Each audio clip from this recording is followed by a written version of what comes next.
schon 3 Jahre in Kowalski. Und ich bin leider immer noch die Tourmanagerin von der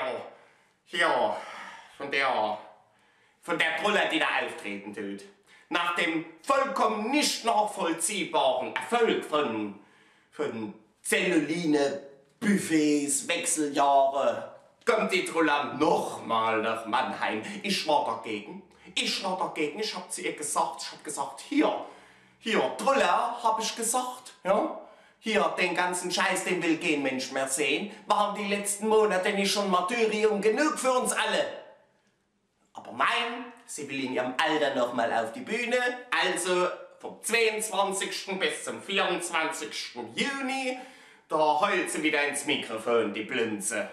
Die Kartenheißlinie blenden wir wie gehabt unten ein und auch die weltweite Netzadresse. Ach ja, übrigens. Die Staatsanwaltschaft musste ihre Ermittlungen gegen mich einstellen. Das heißt, ich darf die Kinderbetreuung wieder machen.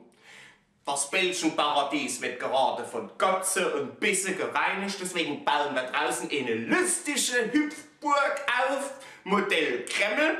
Ja, da kommt mir aber keiner mit Latschen rein. Keiner kommt mir da mit Latschen rein. Dass sie das gleich wissen, dann könnt ich mich...